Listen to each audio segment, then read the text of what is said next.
Welcome, everyone. I am so excited and honored to have Celine with us here this morning. She is one of my beautiful soul sisters. She is a dear friend. She is also a graduate of Wise Mind Soul Warrior, and she is also a nurse practitioner. And so I am super excited to have her share with you her success story around Wise Mind Soul Warrior and how she's going to be doing it in the future. So Celine, let's start with sharing with everyone what has been your personal journey and transformation around Wise Mind Soul Warrior. What are some of the things that you've seen a change in, and whether that is your stress resilience, being able to regulate your emotions, whether it's being more calm as a mom or as a wife at work. Is it transforming, the shadow and soul work around your perfectionist or overachieving, or have you been able to transform your loud inner critic voice? So what has it been? Kind of share with us, and you might be able to tap into what you did in your shadow work paper of, what transformation have you seen? A little bit of all of that, to be honest. I think that there was, in my first 200 hours, there was probably a level of physical change and emotional change, spiritual change. I was much more able I was much more able to handle stressors. I was able to regulate my emotions more. I was able to meditate and breathe through things. It helped me learn how to deal with my mental and my emotional baggage. Going into yoga it's a roller coaster. It's a roller coaster of emotions. Some of them are beautiful and they're light. And then there's a lot of darkness that comes out, that bubbles to the surface, and you didn't know it was there. You didn't realize it was there. You're not sure why certain things bring it out. Some postures bring out certain emotions. Some postures you avoid, and that may be something to do with your own personal inner critic, whether it's a perfectionist. And I tend to be a perfectionist. So I did find that I tried to perfect every pose in my first 200. I have that inner critic voice that I had to learn how to try to silence, and that is challenging. My 500 was a little bit different. My 500 was in yoga psychology with 𝗂𝗫. And that helped me sort of see the roots to where some of these darker things that bubble to the surface come from. I learned that you can't tackle, or you can't move into the light and be the light really at your inner depth unless you tackle and face the things that are in the darkness.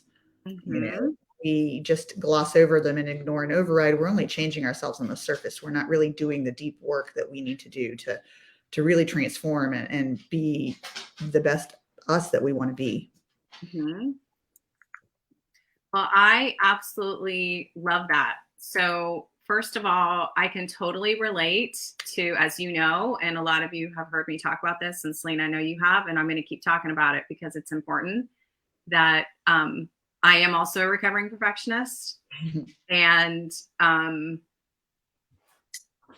yoga has definitely helped me, like you just said, transform that perfectionist. And I'm getting goosebumps talking about this because,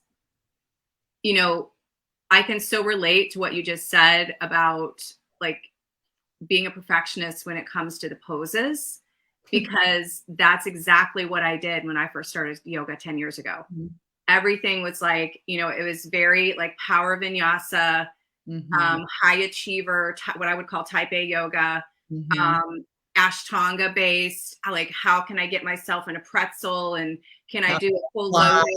How can I, can I do a full lotus? Can I do these different poses? And I wasn't even conscious of it yet. I didn't even know that was one of my samskara patterns, right? So until I started my work in 2017 and went to Los Angeles and did this huge immersion in yoga psychology, which is the inspiration for what I do today, I had no idea when I started yoga. All I knew is that it made me feel better. It improved my mood. It helped with my anxiety, my depression, my insomnia. All of it. It made me feel like, it was a self-care gift I was giving to myself. It was what I would call a healthy addiction, because I definitely almost became addicted to it. Like, that was me.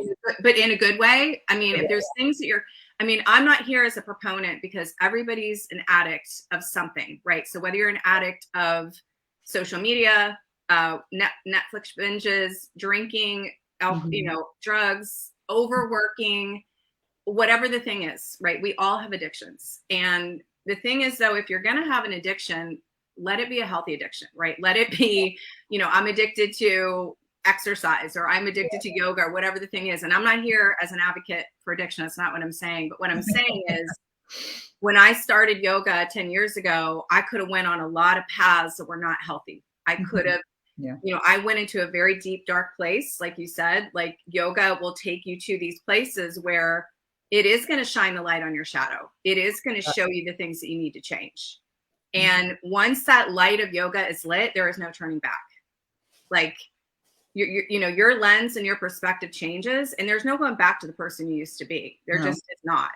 But there's no unseeing the darkness that the light shines on it. There's no unseeing those root causes. No. You see them, they're there, and you just know you have to address them. And yeah. And to your point, like with the shining the light, it's a positive thing. But you just have to know you're never going to be 100% ready for it. Nope. You have to be. This comes up when it shouldn't be there. Yeah, you have to be able. No, there's no not shoulding. That's where true. It should be. It's meant to come up at that time. True. So that's the process of yoga psychology. That's the process of what we do at Wise Mind. Is that everything is happening as it should, and everything is happening on time. And the things that show up, and the teachers that show up. So those of you that see me here on this live and watch the replay, or see me on Instagram, when the student is ready, the teacher will appear. And everybody is coming as they are. And everyone is coming from different places in their healing journey. Some of you tried talk therapy. Some of you tried other programs. Some of you are on medication, all the things. And I'm here to tell you, I did them all. Okay. I tried medication, didn't work for me. That's just me personally. I know I have nothing against people taking medication. I'm sharing my own personal journey. I tried talk therapy for over 20 years. Okay, so until I did this work that I'm teaching to Celine and that I have taught to these students, I was not able to transform the patterns that were not serving me anymore. I was living in generational trauma that I didn't even know about. Okay, so we'll talk more about that. Okay, so Celine, tell everyone for a moment about what it was like when you and I got on a consultation. And I know that we know each other, but I still treated it like a full, yoga psychology consult, just like I would with any other student getting on a consultation with me. So kind of share with everybody what it was like and what I'm like, because, personally, the people out there that don't know me, that I'm not a pushy person. I'm going to just listen to what's going on, and then I'm going to make a recommendation one way or the other if we can help or support them. So kind of just tell me, or tell the audience rather, the students that are listening, what it would be like to get on a call with me. It's, it's really interesting and amazing, because I knew you from my 200, and we had not separated ways. We had just gone, and COVID happened. Everybody sort of had to stay indoors. We lived on opposite ends of the town. Work was a bit crazy at the hospital, and so we just sort of lost touch with each other. During that time, I think I was in a different place in my life. I had different needs. I had different concerns than I did when you first met me and got to know me. And getting on the call with you, it was like you knew everything already without me having to say anything, but you listened. You're a great listener. There's clearly no judgment. You can tell you just want to help. You weren't surprised by any of what I was saying, or any of the changes, you were ready to help point me in a direction. I wasn't sure if I really wanted to do this or not. I didn't know if I had the mental bandwidth to do it. I didn't know if I wanted to address the dark shadows. I didn't know if I was ready for it. You listened, you didn't push me in any direction, and just your responses sort of cued me to where and what I wanted to do next. Mm-hmm. Well, you know, I truly did, like I said just a few minutes ago, I truly did come from a place of listening, because ultimately it is a custom consultation. It really is a consultation. It's not a sales pitch. It's not a sales call. It's a consultation. And that's important for me to emphasize that, because when people hear like consult call, they think like it's a sales call and I'm going to pressure them into buying something. That's not what this is. Yeah. This is literally us having a conversation about, you tell me what you're struggling with. What are some things that you've tried? Mm-hmm. Are you dealing with anxiety, depression? Or are you a perfectionist? Mm-hmm. Are you overworking? Are you over drinking? Are you overeating? Are you having problems in your relationships? What is the thing? Okay, what is it that where you're feeling stuck that you're ready to change? Mm-hmm. Okay, because that's the most important thing. You're never 100% ready to change, but the suffering, right, as we say in yoga, the suffering will get enough, and when the suffering and the pain is enough, then you're ready to make a change. Yeah. So I also get on a call with people to see where are they in that process. You know, what have they done in their healing journey, right? Because if somebody is, for example, you know, having panic attacks and they're in the middle of an emergency, like something major is happening for them, they're not in a place to join the program. They need to go see a therapist. Do you see what I'm saying? So that's another reason. I mean, there's been only a handful of people in that situation, but I have gone on calls like that where I had to be like, listen, come back to us, you know, after you've done some work. But that's another reason why I do these calls, because it is also an application process to bring people into the program. And whether that's a yoga teacher certification or whether you're joining the group coaching route, I still, or self-paced, I still want to have that connection to make sure that, you know, even though no one's 100% ready, you are at least ready emotionally and mentally, physically to step into this, because it is a commitment. It is a time and energy commitment. But I can guarantee you, and I know Celine can back me up on this, that every amounts of energy and time and financial commitment that you make, you will get back over tenfold. You really do. It's life-changing. It really is. And in a good way. Yeah. It can be a little scary, but you know, all good things. Change is like a lot of work, you know. Yeah. Scary, but change is necessary. We can't stay in the same patterns forever. Yeah. And change is hard, right? Like it is super hard. If doing inner work was easy, Celine, everybody would do it. Exactly. Okay. Like if this shadow work and soul work stuff was easy, you know, the whole world would be a better place. Yeah, the whole world would be at peace. But the problem is not a problem, but the obstacle is that you have to make the decision and make the choice that I'm done living the way I'm living. I'm done with these patterns, whatever it is for you. And I'm stepping into change, and I'm stepping through the fear, because guess what? I'm going to have fear. It's not going to go away. Yeah. The difference is that you overlook the fear and you step into the change anyway. Because I was scared. I mean, I didn't know my teacher. Like when I committed to going to LA for my immersion, I had no idea what I was getting myself into. A 2-year immersion that I did, and all I knew in my heart and my soul is that I was being called to do this, and I was meant to do it. And so I get the rest of us into. And I've told a lot of students this, and I just want to put this out there, that you have to listen to your intuition, and you have to listen to what your heart and your soul is telling you, because your mind and your brain, your thinking mind, is going to find every excuse to talk you out of it. Sure will. And this isn't going to work. I don't have the time. I don't have the money. You know, I mean, on and on and on. That your thinking mind and your brain is meant to keep you safe. And so what does keeping you safe do? It stays in the exact same patterns that you're in, even if they're not serving you.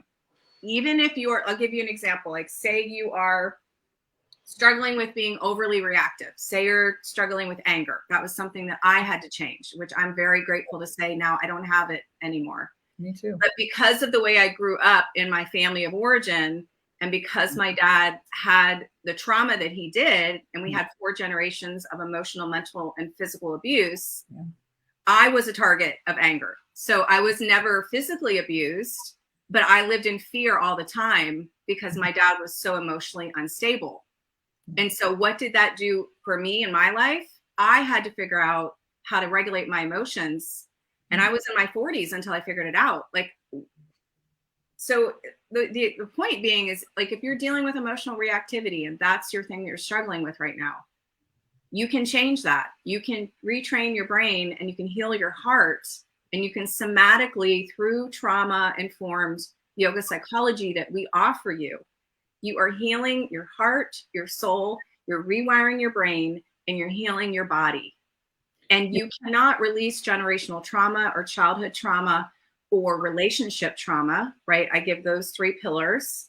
So it's not just childhood trauma, right? You've got generational trauma and you've got relationship trauma, right? So the point is, you've got things that happened to you when you're little. You have stuff that was like, you were inherited. It just, here's a plate, right? Like, so the stuff I shared with you about my dad, right? Jenny, as a baby, right? I'm born and I'm coming into this, they call it like a cast of characters, right? This cast of characters at the stage that you're walking into. And I didn't know that my dad grew up with like being hit or being called dumb or like all these things that he had to go through. Yeah. And he did the best he could when he was raising me. And I know he loved me, and I know he did the best he could. And this is what we call mindful self-compassion. And this is a huge part of what we teach in the program. Is that, Celine, you're always doing the best job that you can. And I'm always doing the best job we can. And everybody that you connect with, a majority of the time, now there's exceptions. There's people that aren't, you know, that are malicious and they're not doing the best job. But majority of the people, based on the trauma and the wounds that they have that are unhealed and probably running around in fight or flight, not, you know, they don't have any kind of stress resilience skills. So they're just running around in fight or flight. They're running around with their unhealed wounds, and we're all interacting like we're in the Matrix. Okay, we're all like in the Matrix, and we're all bouncing our trauma off of each other. I mean, when you think of it that way, right? You think about how many humans, how many people in the world are significantly unhealed. And to your point, if we had more people that did this work, even though it's hard work, once we heal ourselves, we help to heal our families and we help to heal the world. But it starts with ourselves. We have to do the work. And it's, you know, I've already said it, it's not easy work, but it's worth every single ounce of energy. And I'm here to tell you, like, on the other side of being a recovering perfectionist, I wouldn't be talking to you right now, Celine, if I hadn't healed that. I wouldn't be on a live right now. I would never do this. And my old self would never do this. Yeah. And here you are, like, here you are on a live with me. And like, kudos to you that you're brave enough, right? That you're having the courage, because sharing your story is more important than worrying about whatever people think. And that's the part that you have to get over. And every teacher that's going to use yoga psychology as a platform, they have to get over the imposter syndrome and be playing small. Like, there's no more playing small. And it's like, how am I going to use my story to help other people? And if people want to judge me about sharing my story, then so be it. But I'm shining my light and I'm putting my purpose out into the world. And helping to heal others. And helping heal others. Exactly. And serving, right? Serving, being in service. Say that again. You're serving and helping to heal others. Your story is always going to help somebody. It may not serve everybody, but, you know, if you reach one person and you help one person heal, you've made that much more change. Absolutely. That much more love, that much more light out there. Yeah. I mean, if we could just each shine our light. And I think one of the most important things too is like knowing that we're each 100% unique, like, especially as women, you know, like, your story is 100% unique, and the way you're meant to help students is completely different how I'm meant to help students. And Susie down the street, and you know what I'm saying? Like, we each have, that's what a signature story is. And we teach that in the program. That's part of building, you know, how you put yourself out into the world, is like, this is my story. And this is what I did to heal myself through this process. And that's what I share about what happened to me 10 years ago, that I had a breakdown and a burnout and a breakthrough. And yoga helped me with that. I mean, like we talked about earlier, I could have been addicted to, I could have went to alcohol. I could have started smoking pot. I could have, all types of things, right? That I could have went to, but instead I went to prayer. I went to meditation. I went to yoga. I went to mindfulness. I started cognitive behavioral therapy. And I had done talk therapy for like 20 years. And so all of these things, right? Because I was forced to have to figure out a way to start to change my thoughts and to control my thoughts, because my thoughts were controlling me at that point. And I wasn't even functioning, Celine. I mean, I was literally yoga, I was literally taking time off of work. Like that's those breakdowns over each step of my journey. I introduced practice of yoga because of anxiety and because I couldn't handle it anymore. I was at I hit a wall. I had to do something. I did my 200 because I was having an emotional breakdown again, and I hit a wall. I had to do something. Each time it's your mind, your brain is going to tell you you've hit that wall. Yeah. Same thing when you showed up in my life again for the 300. You just pop in there all random each time. Well, actually, it's not random. I know it's not. It's you and I believe that it's not random. It's energy. Energy. The timing, that's why I said when the student is ready, the teacher will appear, right? Yeah. And you weren't ready to go that deep. Yeah.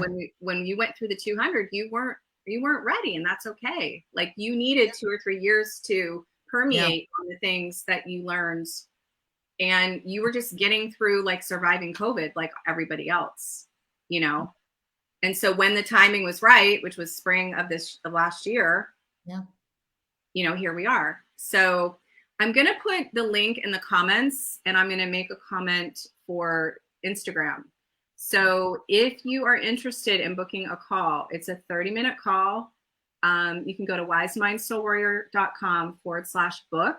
Again, it's wisemindsoulwarrior.com/book, or you can go to the bio link and you can click on Discover Call. You can click on the whole page. It's a very detailed page.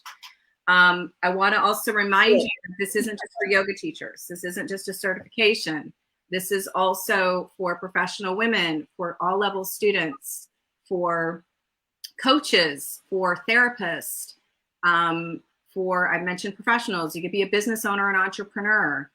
I use it in my practice all the time, in my medical practice. So yeah, let's talk a minute about that. So, because that was one of the questions I had for you is, let's talk about how you've integrated yoga in what you do with your day-to-day, and then how you see potentially integrating it in the future. Because I know you had done some addiction things and different things over COVID. So talk a little bit about that.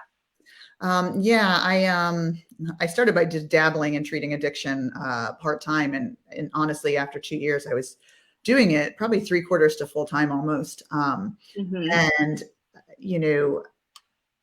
people that come for their treatment of addiction, they're not there to heal their brain at that point. They're there to heal their body. They don't realize how much of their brain has to play into how they got where they are.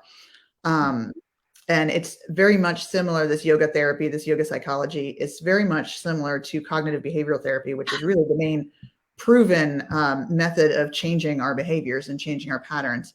I used it to teach my patients to build new patterns, new neurons. When you do something repetitively over and over again, you actually build new neuron pathways. And when you stop doing the other things that you were doing, those pathways break down. So if you do it repeatedly in a fashion, which is very much what yoga psychology and yoga therapy, teaches you, you can really retrain your brain how to think. Because when they come to me and they're first in withdrawal and they're first wanting help, they think that they're never going to be able to kick this habit. Like, okay, great, you gave me medicine. I'm not craving it, but my brain still wants to go out and do the whatever activity with my friends or this or that. Using the meditation. A lot of my patients had a ton of fight or flight. I still use the meditation and the breathing pattern now. I left addiction altogether and I went back full-time into the hospital. And, using breathing techniques and meditation with my patients when they're panicking. There's a lot of things that, are scary when you're in a hospital setting and you're about to have surgery or you've survived a heart attack. Family members whose, husband or wife passed acutely. There's so many places, staff, coworkers. There's so much burnout in the hospital right now. I can only imagine. Teach those methods. Every person that you teach even one breath pattern to, one different way to meditate, one pattern that they can use repetitively over and over again, it's that much more you're helping. And every person that you help in turn helps someone else somehow. You know, every interaction that we have with anybody out there eventually interacts with somebody else, you know, and it affects their patterns. It affects their light, their shadow work, their everything.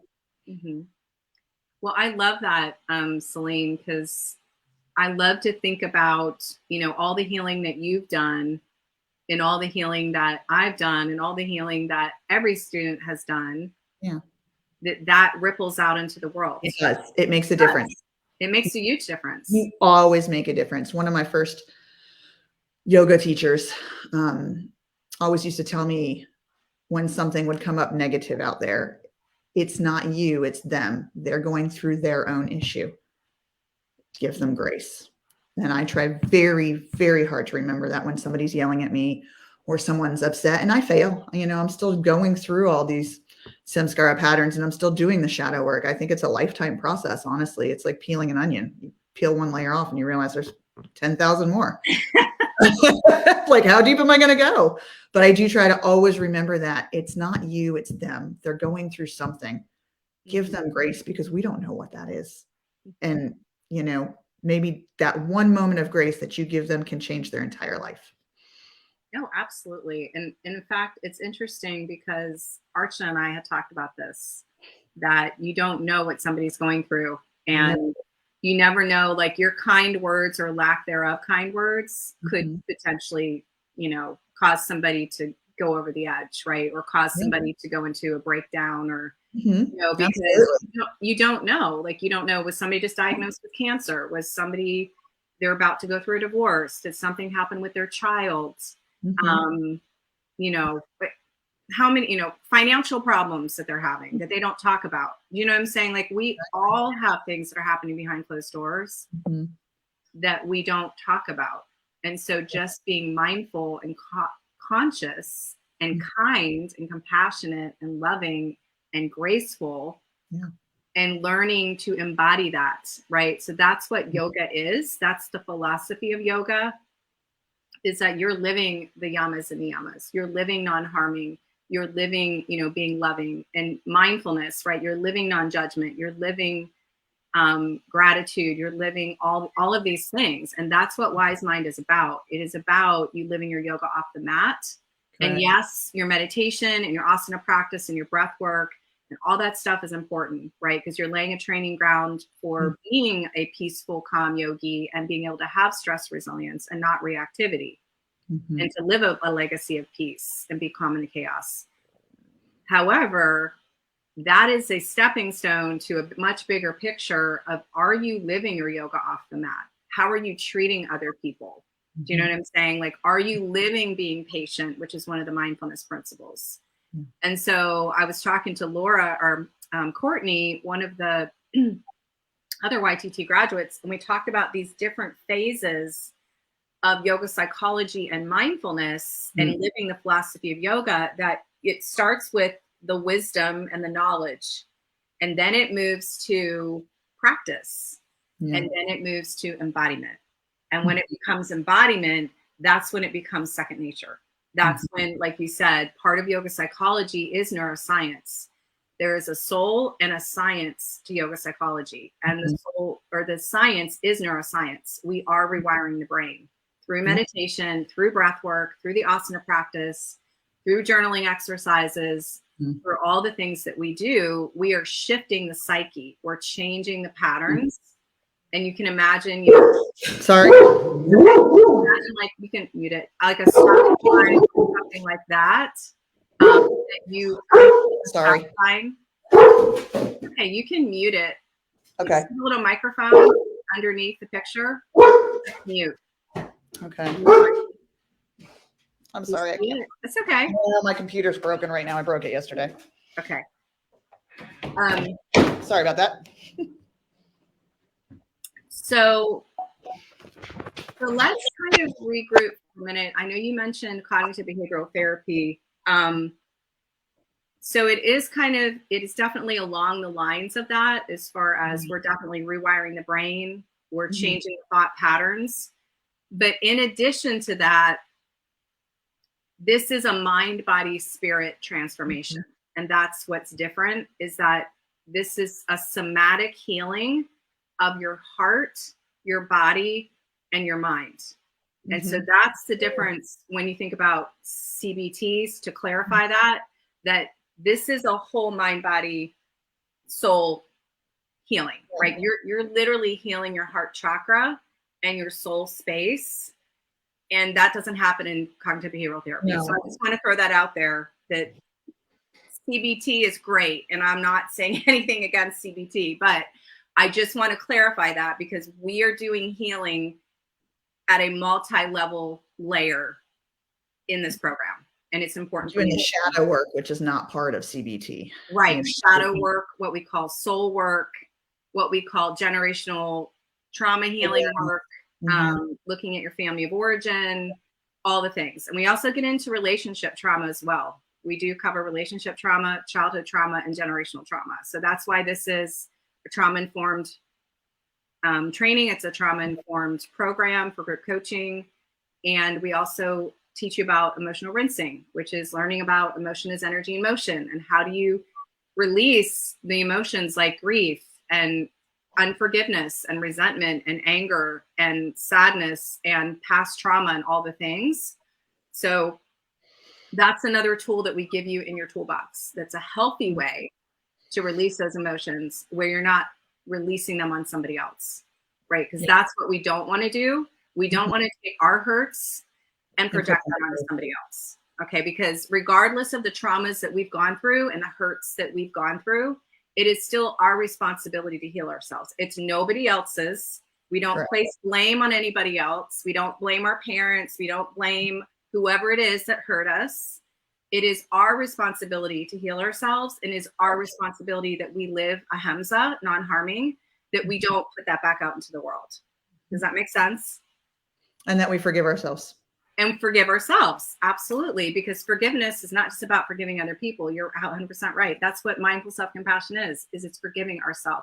It's giving ourselves the hardest things to do, because as you go through this and you're more cognizant of the things that the way you should be out in the world, and the days that you fail sometimes. It's okay. It's okay. You just shit on yourself, by the way. I did. Sorry. I forget myself. You should on yourself, Celine. Don't do that. No shoulding. But yeah, I mean, you're 100% right. Like I love thinking about the idea of being graceful and being gentle with yourself. And I remember the first time I heard this phrase was in yoga psychology. When I was in Los Angeles in 2017, that was the first time, and I'm getting goosebumps talking about this, because when you're a perfectionist, when you're an overachiever, when you're a type A personality, when you're all these things, imposter syndrome, people pleaser, taskmaster, workaholic, and you're running around trying to prove your worth and prove that you're enough to people, and you have no idea why you're doing it. You're doing it from the subconscious mind and your unhealed wounds. And then somebody says, without me getting emotional, you're enough. You are worthy exactly the way you are. Be gentle with yourself. Be graceful with yourself. And I remember the first time I heard that, and I was like, what? Like, I would have never thought, like, mindful self-compassion 10 years ago, I would have never thought to be compassionate with myself, because I was too busy beating myself up with self-sabotaging thoughts. Right? All the time. And you and I have talked about this, right? Like, I ask students on a scale of 1 to 10, how loud is your inner critic voice? They say a 20. They say a 10 or 20, off the chart. That was me.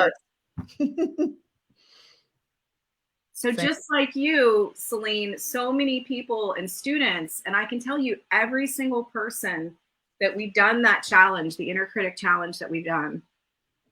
And when I used to talk about yoga psychology when I owned the studio, and I would ask that same question, I would say, raise your hand, on a scale of 1 to 10, and everybody was at least an 8. Every single person that shared. It was like 100. Yeah. So you think about, you know, the beautiful thing about it is, and why I'm so passionate about this work, is that you can choose to change. Yeah. You just have to decide. And you have to be ready to get unstuck, and you have to be ready to change. You're like, again, I said this at the beginning, you have to be done with what you're doing right now, that it's no longer working for you anymore. Yeah. And then when you've made that decision, because you're self-aware that it's a problem, you know, Yeah. that it's something that's unhealthy, that's no longer serving you, then you make the decision and you take the action, you take the soul-aligned action to change it. But the first step is making the decision that you're going to change and taking the action to do it. So on those lines, let's talk about two other things. Okay. One, I would love for you to share about what you would tell another student. So if there was a student that was considering joining the program, what would you tell that student? Like if they were asking me whether they should do it or not? Yes. I think I would say, if you're asking me, then you want to do it, that you should do it. You know, if you're already at that point where you're wondering, should I do this or should I not? It's because your brain has already decided you need to do it. Interesting. Interesting. I like that perspective. I never thought about that way, but that's a great point. You're thinking about it. It's because you know you need it. Mm-hmm. Wow. But you're asking because you're not sure you're ready to face it. Well, there's your brain again, right? There's your brain trying to keep you safe. Yeah. You know, yeah, the brain is trying to protect you from exposing all of these hurt patterns that you've, you know, your family of origin, your relationship things. But if you're asking, it's because your brain knows you need it. But it's still trying to pull back. It's like, no, don't do it. I know you need to do it, but I don't know if I want to see that yet. Well, I laugh because one of the analogies that I like to think about when people are in this process is like when you put your feet into the ground, you know what I mean? Like you're like pressing your feet. And you're like, no, like, or somebody could be pulling a rope, you know what I mean? Like you're doing like a tug of war and you're like, I don't want to. You know, I don't want to. I don't want to change. Your soul is over there pulling on that rope on one side, and your brain is like, no. Yeah, and you know what? And I just got goosebumps you saying that, Celine, because it's so true. Because your heart, as I talked about earlier, your heart and your soul doesn't stop. It doesn't stop when it's ready to change. It keeps coming. So when that thing keeps coming and keeps saying, I need to change, you got to listen to it. You got to quiet the thinking mind, because the brain is going to the brain to quiet. Yeah, because it's going to, you know, caveman days, right? The limbic brain, says, it's along for the ride. Your soul is constantly moving. Your brain is just along for the ride. Yeah, it's just like, you know what? We're good. Like, let's just keep going with this. Like, let's keep hitting our head against that brick wall. It's fun. Yeah, like we're just going to keep with the, you know, emotional reactivity. And we're going to keep with the perfectionism, and we're going to keep up with overworking and, you know, overeating or whatever the thing is. And I'm going to just keep distracting myself, being super busy. And I'm going to do the busy syndrome. And I'm going to run around in fight or flight all the time. I'm going to do the stress habit, because the stress habit keeps me safe, because I don't have to deal with my emotions, and I don't have to get into the layers underneath of why I'm acting the way I am and why I'm distracting myself all the time. It's a lot of layers. It's a lot of emotion. It's a lot of work, a lot of pain. And, you know, hey. And the brain is going to be like, we're good. Like, our brain protects us from trauma. We're just like, let's just keep going. Like, let's just keep going in this survival mode where we're actually not thriving. We're not living our best life. We're certainly not living our purpose, because we're living in fight or flight. We're living in, like you said, the trauma. We're living in a trauma response, which is another way for you to say the matrix. But what happens when you're ready to make that change, Celine, is that what's been sitting in the subconscious mind and the unconscious mind starts to come forward into the conscious mind, and you're self-aware of it, and it looks at you right in the face, and a mirror is held up for you, right? Here's a mirror for you guys. Yeah. This mirror says, no, we're done with this. And you can't break that mirror as hard as you try. Yeah. I mean, that's a great like analogy of thinking about like like breaking a mirror or, you Can't know, throw anything at it that's going to break that mirror. It just keeps looking you in the face. yeah, it keeps popping back up, right? Like, here it is again. Oh, whoops. You know, like if it's in your relationship, like, remember me? Like, and that's the other thing is it keeps coming back. It will keep coming back until you heal it. Yeah, it won't does. stop. It will go the rest of your life unless you heal it. Yeah. And I'm here to testify, right? Because it took me into my 40s, everybody, to figure this out. So if I can, and you too, and so if I can help one person save years and years and years of their life. Yeah. And that's a huge motivation of why I do this, why I'm so passionate about it. And you guys can't tell I'm on fire about this because I have seen the transformation in my own life. I have seen the transformation in Celine's life. I have seen the transformation in every student that we've worked with. Yeah. And if I didn't believe in this stuff, I wouldn't be here talking about it. If I hadn't seen it in my own life, I wouldn't be able to share like I am. Like, I was like, I have to share this out into the world because change in my life. And that's why, you know, I'm willing to do this. People have to know. And here you are, like people, you know, I mean, it's just, it's again, it's getting out of your own way, that you are willing to step out of your comfort zone. And that's part of how you retrain the brain, right? So as the brain says, I'm going to stay safe, I'm going to stay small, right? I'm not going to live my purpose. I'm not going to share my story. I'm good. I'm going to just, like, you know, hang back here. But once you get through training yourself to take action in spite of the fear, then that's when amazing things start to happen. And the first time that you asked me to do one like this, I had not gone through the 300-hour training. And there was a lot of talking myself into that. I was not excited. My perfectionist self was like, oh, heck no. You asked me this time and I'm like, sure, let's go for it. When do you want to do it? Tomorrow? Okay. All right. So let's shift gears for a second. Talk a little bit about the structure of it. We don't have to talk a lot about it, but share a little bit about the structure, like the mentors, the practicing with the guided meditation as breath work, the learning management system, you know, doing the lives in the private Facebook group. Like, talk a little bit about that, and then we'll talk about the retreat. But share a little bit about the structure and what that was like for you. As far as, for me, it was awesome. I am so busy. I have 2 kids. I'm running left and right all the time. My work keeps me crazy, insanely busy. Everything is online. You know, my old self likes to write everything down, and I like to have printouts of everything. And then I realized, well, we live in a new age. Okay. So get with it, 40 something. We live in a post-COVID age, right? And, you know, I got to link with, you know, besides the LMS, the learning module system, everything is there. I can go back to it at any time I want. I still go back to it. I have questions. I hop on in there. I look for it. You know, I can continue to reuse it. The live feeds, I got to engage with people from all over the country that I wouldn't have had that opportunity to do before. You know, Jenny had to go to LA. When I was doing my 200, I mean, she would be gone for 2 weeks at a time, every 4 weeks, you know. I get to meet all of these people and interact with them that I wouldn't have had that chance before. It's not as time consuming as you think it's going to be, because, you know, you have your, was it a weekly meeting? No, it was once a month we did once a month meeting. Yeah, it wasn't bad at all. You have a mentor. You can reach out to them anytime. Oh, I'm sorry. I thought you were talking about the 200. So I usually do like a couple times a month.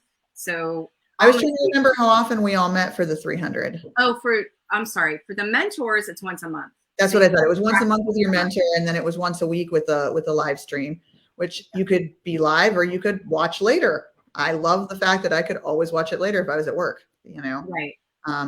I could listen, you know, I'm visual. I like to look at it, but sometimes I was going to be in the car a lot. I would listen to it in the car and then I would go back and watch it again, you know? Yeah. You pick up on things that the second, third, fourth time that you listen to it, that you didn't pick up the first go round. So I found that to be really valuable, honestly. Yeah. And it's interesting too, because I've had a lot of students share, you know, how they've gone through the program, and a lot of them will use like their phone to do like a master class style, right? So a lot of the classes are like a master class, almost like a podcast style. Mm-hmm. And so you can be listening while you're walking in the background, while you're doing other stuff. I did it all the time. Now, some of it, obviously you have to carve out the time, right? I mean, if it's, you're doing shadow work or soul work, if you're doing journaling exercises, if you're obviously doing practice or taking physical classes, things like that. Right. That was the other nice thing too, you know, I mean, sometimes your schedule isn't such that it matches the yoga studio schedule. Jenny has a ton of yoga classes on there that you can take, that you can just do with her. Sometimes I have to do that when my kids are asleep because they all want to join me on the mat. But or when the dog is outside because he thinks downward dog is fun. But it did help because sometimes, you know, especially when we first came out of COVID, there were not as many classes available. You know, people were still trying to fill the spots. So yeah. Well, for example, in module 1, we do the koshas, right? We do the 5 koshas, and we do 5 sadhanas and 5 asana practices. We separate those out. And for those of you that don't know what a sadhana practice is, it's breath work, meditation, and some type of singing or chanting. And then, or mantras or affirmations. I also do affirmations too. So it's kind of a combination. And then like in module 2, we have the chakras, and we go through 7 sadhanas and 7 asana practices, 1 for each chakra. We get into meditation and mindfulness module. I'm integrating like mindfulness principles where I did like 5 sadhanas and 5 asanas on the different, actually I might've done more than that. I don't remember if I did 5 or I did 9. I feel like there were more. Yeah, I might've done 9. But I think there were more. 1 on each mindfulness. So I think so. There might be 18 classes in there. I have to go back and look. I don't know the exact numbers. And then we have the relationships module, and then the business module and the wellness module. And so each one, and we also have guest teachers too, which I should mention. I have a trauma counselor. Awesome. I love that. Yeah, I have a trauma counselor. I have Ramesh, who is a 40 years experience in Ayurveda, which is the sister science of yoga for nutrition, stress, and detoxing. He's an expert in detoxing. Yeah. You learn all about that. We're also offering, by the way, a 14-day detox as a bonus right now for those that sign up for a call by the 20th. So I just want to mention that. It's another $1,500 bonus. And then we have a functional medicine doctor who is also. Love that one. And she focuses on women's health, is what her expertise is. And she's based out of Colorado, Dr. Ginger. So there is a lot of information we have. I will mention one other thing, a couple other quick things, and then I want to talk about the retreat, and then we'll get off here. Okay. But we do also give you access to several of the Asheville retreats that we did in person. We've taped those and we've included those in the training. So those are bonuses. We also have several virtual retreats that you get access to. We have a 900-page manual that, again, is not meant to be read, or, you know, page by page. It's meant to be a resource. We have done for you handouts that is part of the training that you can use to teach a workshop. You know, we teach you how to teach somebody how to meditate, whether you're a beginner or somebody who thinks that they, quote, can't meditate and they need to go back and create a meditation practice because they quit. We have workshops on mindfulness. So tons of handouts that we provide for you, which is not a normal YTT. A normal YTT just gives you a manual. It might be a 1,500-page manual, and that's it. So this is well beyond, like, this is a group coaching and a certification all in one. Yeah. So I just want to emphasize that this amount of material it's incredible. And I include other things like book recommendations and movies that I've watched over the years, and I've put it all in there for you guys. Like it's all there. Okay, so one last thing, since you went to the retreat last year in Asheville, at Lake Junaluska, our spiritual based retreat, which was Arise, was the name of that was my word for 2022, was Arise. And that was the inspiration of why I called the retreat Arise. And you're going to see more of that in 2023. But I would love for you to share, Celine, what was that like for you? Oh my gosh, it was, I want to go back. I didn't want to leave. I got to meet some of the people, that had been online and some of in the classes with me, but it was just so spiritual. It was so, it just felt like you were just encircled in light this whole time. Like you were like in this ball of light, and like everywhere you walked, that light sort of just followed you, and it was warm. It was like the sun is shining down on you. And we had these incredible vistas where we would practice, and you can't help but become more one with nature and your spiritual creator. It was beautiful. The singing was fantastic. There was more shadow work. The emotional rinsing and releasing. There was so much, there was courses. It was fatiguing. I mean, it was, mentally and emotionally draining by the end of it. Not as much as, when you do a 200 and you're physically drained from all the practice, but it was like you wrung yourself out of all the bad, and the only thing left was the light. I love that. That's beautifully said, girl. I love that, because I just got goosebumps when you said that. Because that's exactly what you're doing with the style of yoga that we teach. Because I love to call it a soul flow is a good word. A soul flow, a sacred soul flow. Because it is a mindful moving meditation. It is more like a slow flow. It's kind of the way we teach is between a vinyasa, a slow vinyasa, and a slow flow. Yeah. And every class includes yin. So it's also a flow to yin. And it is a wringing out, like you said, it is a wringing out of what's not serving us with breath work, meditation, prayer, singing. We integrate singing, and we will continue to do that this year. That's going to be a go-to going forward. And obviously asana practice, right? So, and I'm going to be talking more this year about the science of singing and the science of sound therapy. That's and good. What it does to the vagus nerve, and why you feel so good after you sing. So it's not just, the connection in the community and what we call soul sister community, right? You're creating this beautiful connection of soul sisters. And that tie is so deep, right? I don't use that term lightly when I say soul sister, because it truly is a soul connection. It goes well beyond just you give me goosebumps. Yeah, I mean, it's true. And again, Celine, this is one of the many, many reasons why I created the program. Because I wanted to create a space for students like what I had experienced in my own trainings, and that also I had never experienced anywhere else. In the yoga community, the connections that I've made that have been those women like you and other women that I fully trusted, that fully had my back no matter what. And those women are the ones that if I was off, I wasn't around, those women would have my back even when I wasn't around. And the way that they showed up on Facebook, and the way that they presented themselves, and the way that they shared their support of me was the exact same way behind the scenes.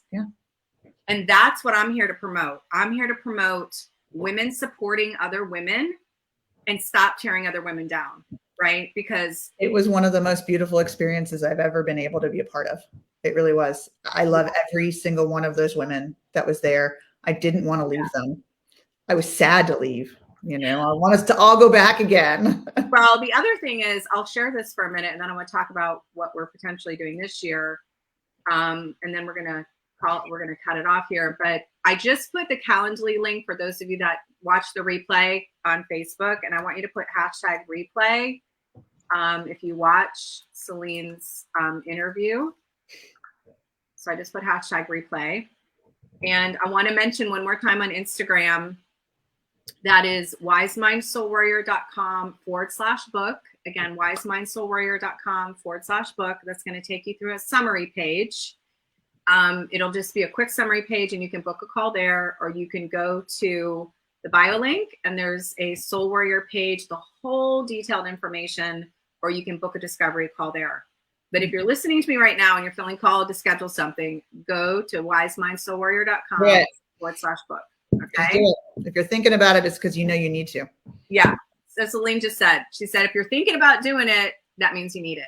Okay. And I'm telling you this, like, from a soul sister to soul sister, like, if your soul and your heart is calling, you got to quiet the thinking mind. You got to quiet the resistance and the fear, and you got to move past the fear. You got to take soul aligned action. You have to be ready to change, and you got to make the decision that you're going to change. And once you make that decision, remember, you can decide to change your life any day, tomorrow, today, right now. Like, you get to decide and you get to choose. And that was a huge, huge part of my healing journey, to know that I'm in charge of my thoughts, and I'm in charge of my emotions, and I'm in charge of my patterns. And I get to play victim in the past, which I no longer do. In the past, I played victim. I don't do that anymore. I blamed other people. I don't do that anymore, because I'm fully accountable for my thoughts, emotions, and actions. Yeah. Right. And I'm accountable for my healing. And you can tell Jenny preach, right? Like, I'm preaching right now, and I'm sorry, but I love it. You're so right. I'm passionate about it. That's what you see, you guys, right now is true passion, right? This is legit. What I'm saying, you know, I'm feeling this, and I'm sharing this out to you. Jenny has truly been called and drawn to heal the world one soul at a time. I mean, it's her calling. It's her passion. It's her calling. You see it all over her face when you're with her. That is so sweet. I love that. I'm going to write that down. You said Jenny is called, what did you say, to heal one soul at a time? One soul at a time. It's your calling, and it's your passion. It's, you know, the universe has put you where you are because you are needed to help us. Oh, girl, I'm going to cry. Okay. The first time I did that, sorry. Okay, so let's talk a minute about the retreat. I'm going to just touch base on a few highlights, and then I'm going to talk about what we're doing this year. Okay, so last year, Celine is talking about this beautiful location, which at some point we'll do again. But we did this beautiful location in Asheville. It's called Lake Junaluska. And it was a beautiful hotel that they had just renovated. Beautiful rooms, beautiful like lobby. It was surrounded completely by mountains. So I don't know all the like details, because I'm not an Asheville expert, but I believe it's the Blue Ridge Mountains, and there's another ridge of mountains, and they all come together at this location. There's a man-made lake. So it's the lake, giant lake is in the middle with the surrounding mountains. It used to be a Methodist church camp that they converted into, they do camps, they do conferences, they do weddings, and they do retreats. Okay, so it used to be a church camp. Okay, so that's another reason why you feel the vibe of that location, and why they have a chapel on the location as well. Okay, there's a legitimate chapel, like a real church on the property, which is one of the reasons we chose it. Also, there is a amphitheater with a giant cross, and that's one of the places where we did yoga. And then the other spot that we did was this huge like overlook where people do weddings. And we did our yoga there on Saturday morning, and all the students got to look at the beautiful view that Celine was talking about of the mountains and the lake. And that was their view for their Saturday morning yoga. Yeah. So we put a lot of time and preparation into planning that retreat, a ton of time and preparation and energy that was spent planning that retreat. And I'm so, so grateful, because the feedback we've gotten has been so amazing. And I know the women that were able to come from all over the country. We had people from Colorado, California, South Carolina, New York. I was going to say New York. North Carolina. I know I'm forgetting somebody. Georgia. We had somebody from Tennessee. Yep. I'm sure I'm missing a state. But the point is, we had women from all over the country. I mean, it was absolutely amazing. And it was that's another reason why we did the retreat, to give those women the ability to connect, right? So again, I'm wanting to create the 𝗂𝗂. I'm wanting to create the soul connection, the soul sisterhood. And that hybrid, what we called a hybrid program last year, allowed us to do that. Now this year, what we're doing is we're actually doing a retreat, but it's going to be separate from YTT. So what we're going to do is we're going to give the students that are in this new cohort that's coming up. We're closing our doors on the 20th. So I just want to put that out there for those of you that watch the replay or watch Instagram. The doors for this enrollment period close on the 20th, and we're doing one enrollment this year. Okay, so if you're thinking about wanting to do a certification, then I invite you to do it now, okay? Because this is what it is. So, because there's other projects we're going to be working on this year, other things that I'm launching, other programs, and I'm not even going to get into all that. But the focus, what I want to share is that we're looking at some different locations. So we're looking at Sedona is my first choice in the fall. I'm looking at October dates right now. Southern California, like the Malibu area, would be a second choice. And then the third choice would be Florida. So it definitely is not going to be in North Carolina this year. It's going to be outside of the state. And because I've done 3 retreats now in Asheville over the past couple years. So that's not to say I'm not going to go back to Asheville at some point. But this year I'm being called to go outside of North Carolina. And so that's where we're going. Just like last year I was called to go to Lake Junaluska, and that's where I went. This year I'm being called to Sedona. I'm feeling Sedona. That's what I'm feeling it. So I'm just telling you, but it will be in addition to the YTT. So for example, I will go back to the winter cohort and I will say, here's the dates, here's where it is, here's the investment. Are you in? Are you not? And I'll go through like your cohort, and I'm going to go through everybody's cohort and come back and say, you want to be part of this or not? And then I'm going to open it up to the public. So I'm going to be giving YTTs from this cohort and past cohorts first kind of dibs as far as getting into the spaces, the limited spaces that because we're going to limit obviously how many people that can come. Because I don't want 100 people, you know what I mean? Like I need to keep it manageable, because last year it was about 25 people. So I still haven't decided what that cap is going to be, but we are going to have to limit it. Because what I do know, excuse me, this year is I don't want to do like a big, you know what I mean? Like I haven't figured out what that number is yet.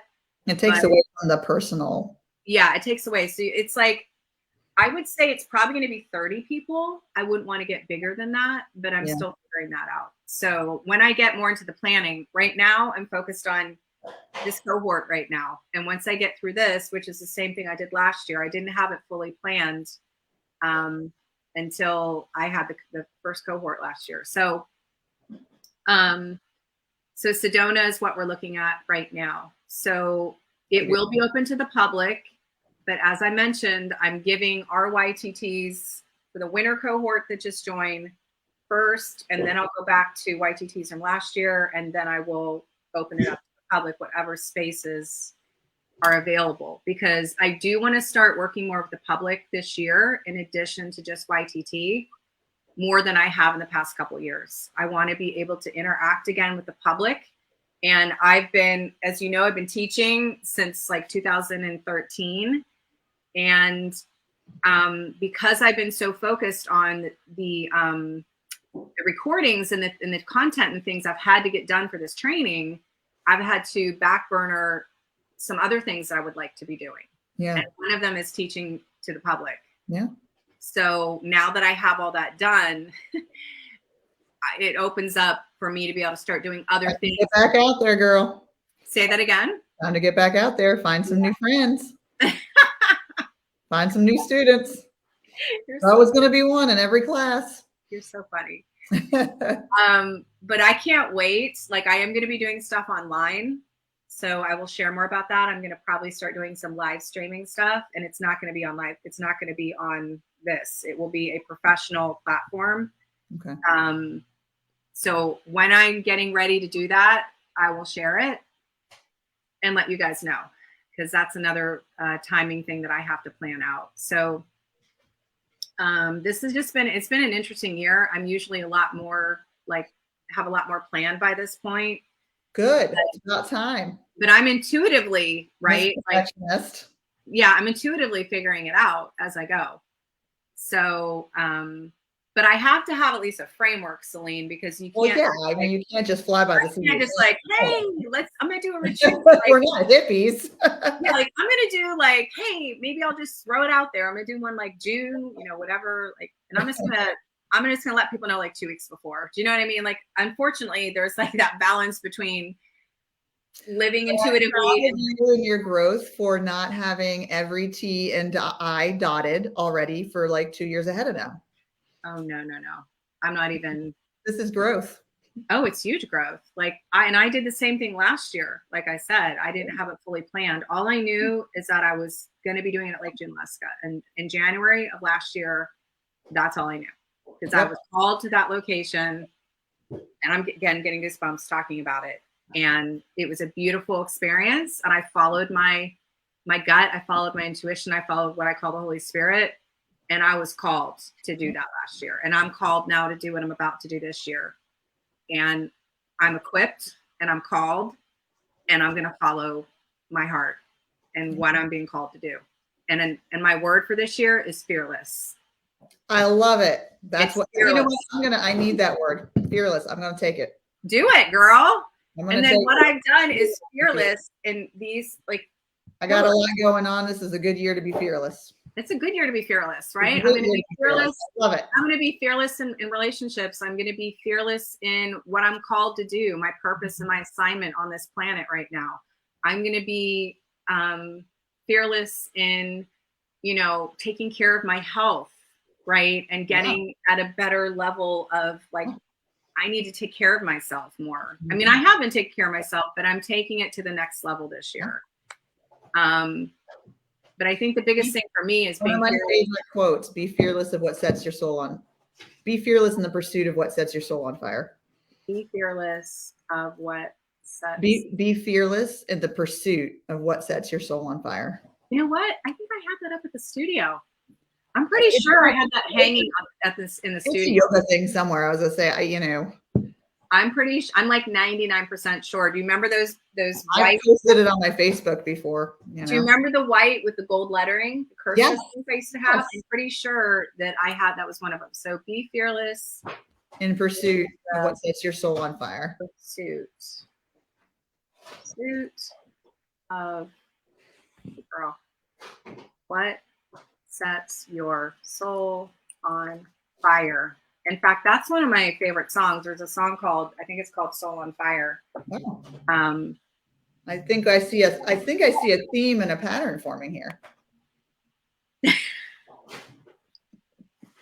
What is that? Framework getting built. Oh yeah, it's interesting. I do. It's interesting because last year, and then I'm going to let you go because we're going over time here. Sorry about that. Is when I started looking like in the January timeframe, right, is when I started building like the landing page for Arise. And I have to go back. I don't even know to tell you, if I can find it, what the acronym even is right now, because I did it a year ago. Let me just see if I can, if I Google it, if it actually comes up. I wrote all that down. This is giving me ideas. Yeah, this is going to drive me nuts. Let me see. Why is mine? See if I can get it to come up. It is. Yep. wisemindyoga.com/Arise Retreat. And let me see. This is not for this year, by the way. This is, I have to update this. But let me tell you what it stands for. So we have, talk about a framework. So we have soul care, soul calling, soul work, soul seek, soul heal, soul love, soul hope, and soul sister. In addition to that, let me tell you what the acronyms are that I came up with last year for Arise and for Wise Mind. Let me just find it. This is all organic, by the way, you guys, in case you can't tell.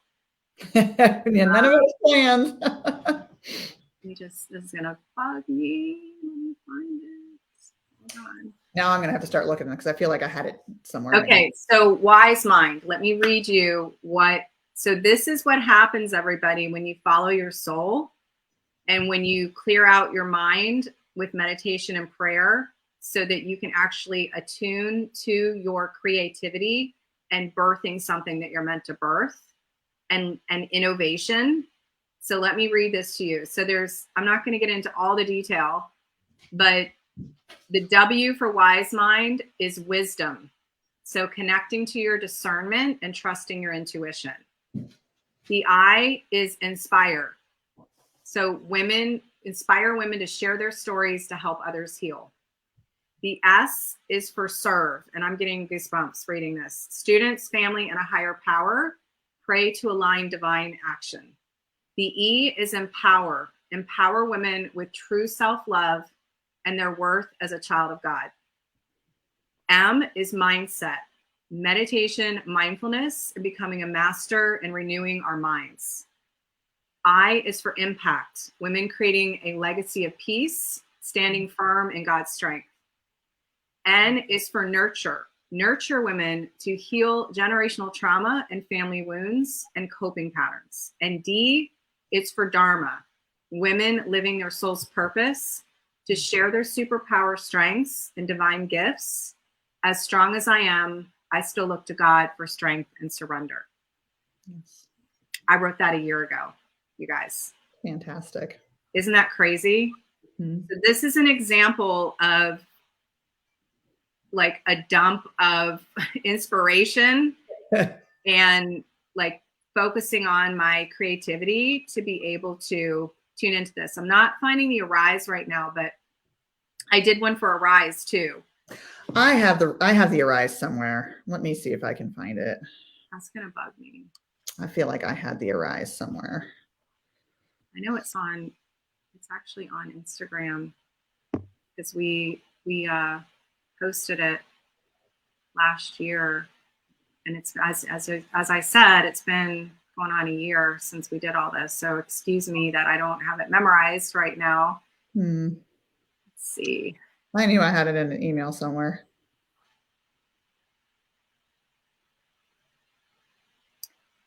Hey, Ruby. Thank you so much.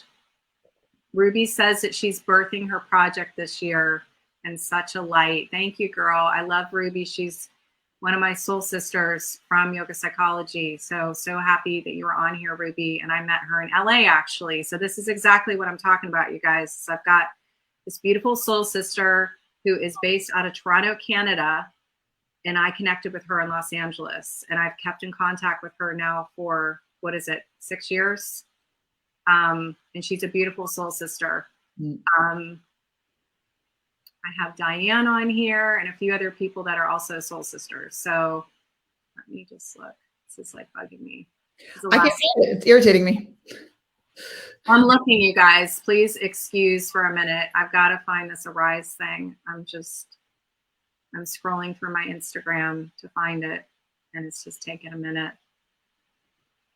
And then we're going to get off here. So let's see.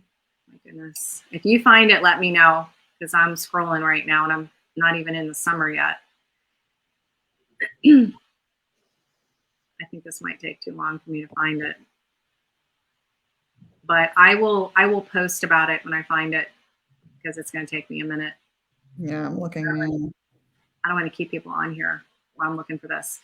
Okay, so I'm sending you guys so much love, light, and blessing. And wait a minute, maybe it's closer. Wait, here it comes. I'm sorry. Here it is. Okay. You find it finally?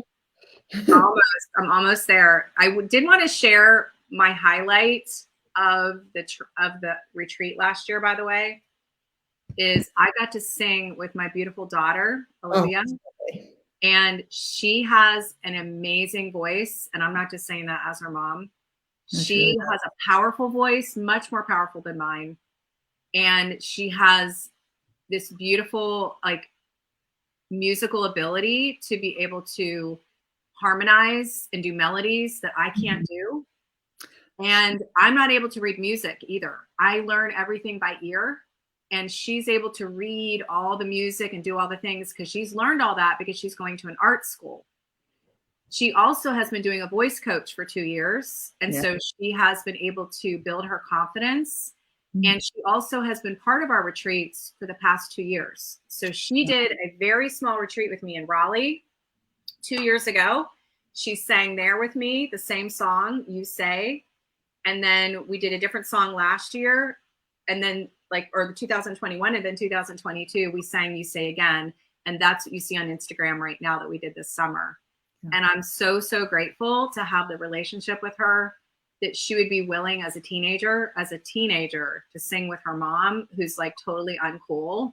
Yeah. I can't tell you, out of everything that happened, that was the highlight for me out of the entire, that's more important than anything. Obviously I'm grateful for all the experience with students, but with my daughter, that was the most, I can't even put words to it. So let me tell you really quick what ARISE stands for. Awaken, restore, impact, serve, empower. That's right. Let me say that again. Awaken, restore, impact, serve, empower. That's what ARISE stands for. You're going to hear about it more this year, because the retreat that we're doing this year is going to be called ARISE. Okay. So this is just a little tidbit, you guys, of what's going to be happening at Wise Mind this year. Okay. All right. So, for those of you that are here on Facebook, I'm going to jump off with you guys. And so again, Celine, thank you so much. I'm sorry that we went over. I thought we'd be done in an hour. But now we like to talk. I'm going to say one last time. If you hear this, I want you to hit #replay on Facebook. I want you to tell us what you think. Let us know if you have any questions. Go to wisemindsoulwarrior.com/book, or some of the other links that we provided in the comments if you would like to book a call. Again, we have 10 interviews now, right? And pretty much everybody has said it's like talking to a friend. Like literally, there is going to be no pressure. This is not a sales call. This is a consultation. You're getting a custom consultation with me, where you're sharing with me, here's what I'm struggling with. Here's what I want to change. This is where I want to go in 2023, and what's the gap? And can Wise Mind help you with that? And that's pretty much it. That's what it's going to be, as a conversation. So know that there's not going to be pressure. I'm not here to pressure anybody. I'm here to welcome people in and invite people in that are ready to change, and they're ready to step into healing and transformation. If you're thinking about it, just do it. Just do it, you guys. Your soul, it's pulling you. You just got to. If your soul's a calling, you got to answer the calling. Okay, that's the hero's journey. The hero's journey is you answer the call. Right. And guess what I did when I went to LA? I answered the call, and that's why I'm doing what I'm doing right now, because I answered the call. Saving the world, one soul. So hero's journey. Ring, ring. Hello. Answering the call. This is God calling. This is universe calling. Jenny, get on a plane. It's time to make a change. Okay. It's time to step into your purpose. It's time to let go of the excuses. No more excuses. No more time. All the things like, I don't have time to do this. I don't have time to heal. Well, guess what? The people that say they don't have time to heal, they're the ones that need it the most. Okay. The people that tell me I don't have time for this, you're the ones that need it. And the reason I can say that is because that was me. Yeah. Okay. So I'm not here to judge. I'm just throwing it out there that was me. I would say, yeah. Anyway. All right. So I will talk to you later. Sending you so much love, light, and blessing. Namaste. Namaste. Bye. Bye.